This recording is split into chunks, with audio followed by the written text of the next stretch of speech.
નમસ્કાર, સ્પીડ ન્યૂઝમાં સમાચારો સાથે હું છું ઝિલન। સૌપ્રથમ વાત કરીએ તો રાજ્યમાં સરકારી શિક્ષકો હડતાલ પર છે, તેઓ માસ સીએલ પર છે અને સરકાર સાથે ગુજરાત શિક્ષણ સંઘની મુલાકાત પણ થઈ છે।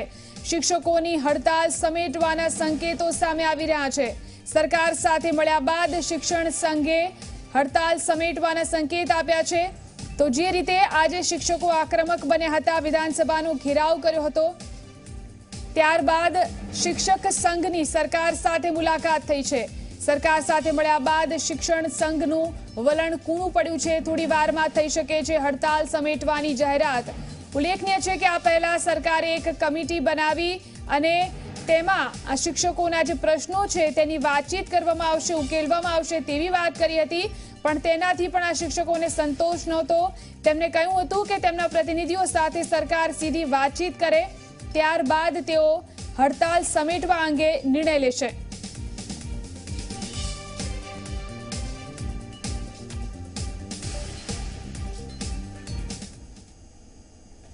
તો ઝી24 કલાકની ટીમ આ સમગ્ર ઘટનાક્રમ પર સતત નજર રાખી રહી છે। અમારા સંવાદદાતા ગૌરવ પટેલ આપણી સાથે, દિગ્વિજયસિંહ જે શિક્ષક સંઘના પ્રતિનિધિ છે તેમની સાથે ઉપસ્થિત છે, તેમની સાથે વાતચીત કરીશું। જી ગૌરવ, શું વાતચીત થઈ છે સરકાર સાથેની બેઠકની અંદર શિક્ષકોની, અને હવે આગળ શું રણનીતિ રહેશે આ શિક્ષકોની?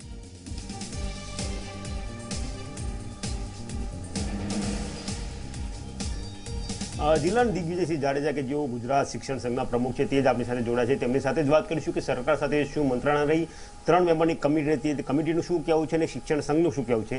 વાત કરીએ દિગ્વિજયસિંહ સાથે। દિગ્વિજયસિંહ, 3 સિનિયર મંત્રીઓની કમિટી બનાવી છે, આજે મુલાકાત પણ થઈ, શું મુલાકાત રહી, શું તથ્ય નીકળ્યું? આજે અમારો જે કાર્યક્રમ હતો, આજે માસ સીલ આખા 2.5 લાખ શિક્ષકો અને વિધાનસભા ઘેરાવ કરવા બાબતનો આજે જે અમારો વિધાનસભા ઘેરાવ કાર્યક્રમમાં હતો, એમાં અલગ અલગ જિલ્લાઓ કક્ષાએ અમારા હોદ્દેદારો। દિગ્વિજયસિંહ, વાત વ્યાજબી છે, 2 લાખ શિક્ષકો હોય, અલગ અલગ માંગણી છે, સરકાર સાથે સીધી મંત્રણા શું થઈ આજની? આજે જ્યારે અમારી આ લડત હતી અને અમારો માસ સીએલનો અને જે વિધાનસભા ઘેરવા બાબતની હતી, અને અલગ અલગ જગ્યાએ જ્યારે અમારી ધરપકડો થઈ અને છતાં અમારા શિક્ષકો જ્યારે અહીંયા પોતાના હક માટે જ્યારે તમામ ઉપસ્થિત રહ્યા, ત્યારે સરકારે આ બાબતની ગંભીર નોંધ લેવામાં આવી અને દરેક જિલ્લામાં જ્યારે અને તાત્કાલિક માન્ય સીએમ સાહેબ દ્વારા 3 મંત્રીશ્રીઓની રચના કરવામાં આવી। આ મંત્રીશ્રીઓની રચનામાં માન્ય આરસીભાઈ ફળદુ સાહેબ, માન્ય નીતિનભાઈ પટેલ અને ભૂપેન્દ્રસિંહ ચુડાસમા સાહેબ। અમારી જ્યારે આ લડાઈનો કાર્યક્રમ ચાલુ અત્યારે જ્યારે હતો, ત્યારે માન્ય મંત્રી શ્રી ભૂપેન્દ્રસિંહ ચુડાસમા સાહેબ દ્વારા સર્કિટ હાઉસમાં અમારી બેઠક થઈ। આ બેઠકની અંદર એમને ખૂબ હકારાત્મક તરીકે માન્ય સીએમ સાહેબે અમને આ સ્પષ્ટ પતાવવા માટે 3 જણાને જવાબદારી સોંપી છે, અને આપના વિભાગના મંત્રી તરીકે જ્યારે હું આપની સાથે બેઠો છું, ત્યારે આ બાબતની 97ની મુખ્ય અમારી માંગણી હતી। એ 97 બાબતમાં સીએમ સાહેબે આપના સાથે ચર્ચા કરીને ઝડપથી નિકાલ થાય એની અમને જવાબદારી સોંપવામાં આવી છે। આ બાબત જે હતી 97ની સળંગ સરીસ બાબતમાં, એમાં કઈ રીતે એના ડિવાઈડ કરીને કઈ રીતે આપવું કે શું છે, અધિકારીઓ સાથે રાખી અને બધા મંત્રી સાથે રાખી અને એનામાં જ્યારે માન્ય શિક્ષણ મંત્રીએ જવાબદારી લીધેલી છે, ત્યારે અગાઉ અમારી 2 થી 3 વખત માન્ય મુખ્ય સચિવ સાથે અને માન્ય શિક્ષણ મંત્રી શ્રી સાથે ગઈકાલે બેઠક થઈ, પણ ત્યારે અમને સંતોષ કે ભરોસો જે વાત જે છે એ ખાતરી સાથેની જ્યારે અમારી ચર્ચા ન થઈ, ત્યારે અમારે આજનો કાર્યક્રમ આપવાનો પડ્યો। દિગ્વિજયસિંહ, મહત્વની વાત છે કે તમે કીધું કે સરકાર સાથે મંત્રણા થઈ, વાર્તાલાપ થયો। 1997ની વાત છે એટલે 22 વર્ષની વાત છે, 22 વર્ષ પહેલાની આ ઘટના છે અને ત્યારથી આ લડત ચાલુ છે।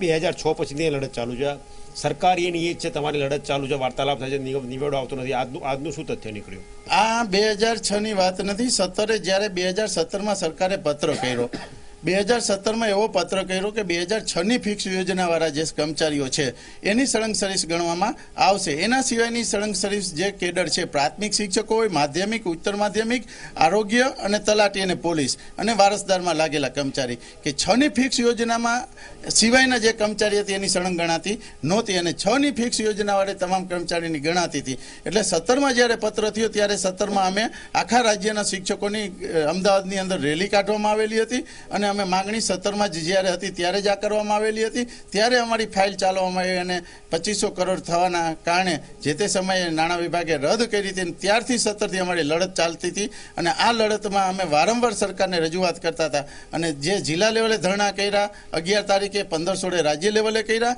અને આજે જ્યારે અમારો વિધાનસભા ઘેરવાની વાત હતી અને આજે જે છે એ અમારો અવાજ જે મીડિયા દ્વારા અને તમામ દ્વારા જ્યારે સરકાર સુધી પહોંચ્યો ને સરકારને જ્યારે આજે મહત્વના જ્યારે 3-4 મંડળોના કાર્યક્રમો હાલતા હતા. જે તમારી માંગણી લગભગ 21 કરતાં વધારે નાની મોટી માંગણીઓ હતી, કેટલી માંગણી સંતોષાઈ અને જો માંગણી ના સંતોષાય તો શું હવે?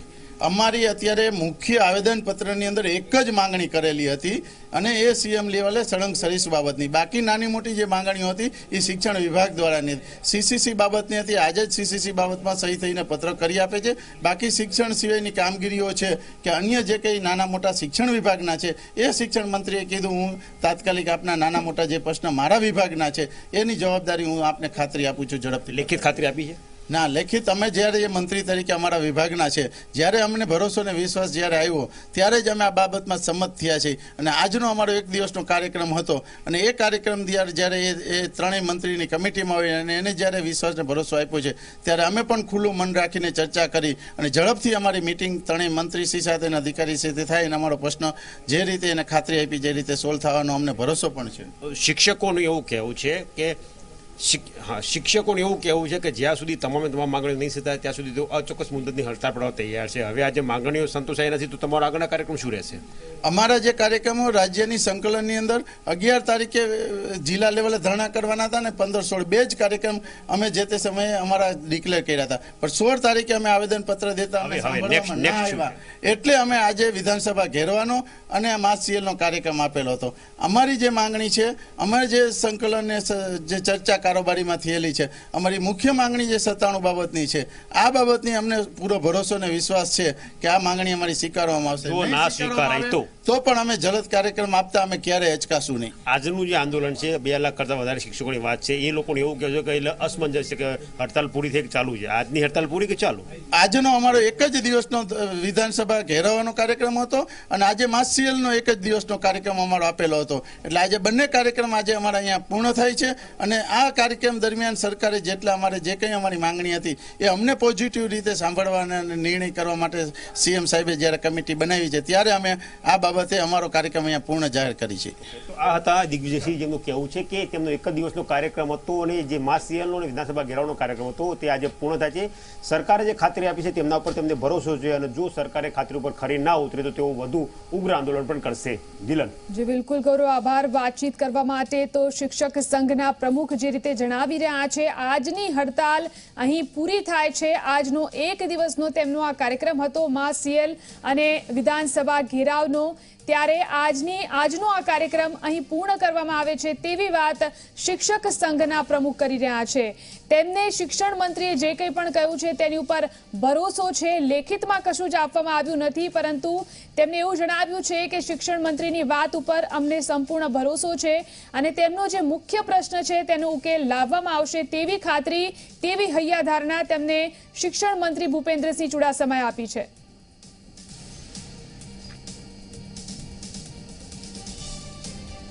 તો જે રીતે વિધાનસભા ઘેરાવનો કાર્યક્રમ આજે શિક્ષકોએ આપ્યો હતો, રાજ્યના 2,15,000 જેટલા શિક્ષકો, જે સરકારી શિક્ષકો જે છે તે તમામ આજે માસ સીએલ પર ઉતર્યા અને વિવિધ સ્થળો ઉપરથી તમામ જગ્યાએથી અહીં ગાંધીનગરમાં વિધાનસભાનો ઘેરાવ કરવા માટે મોટી સંખ્યામાં શિક્ષકો એકત્ર થયા હતા અને તેમને વિધાનસભાનો ઘેરાવ કરી ઉગ્ર સૂત્રોચ્ચાર અને દેખાવ કર્યા હતા.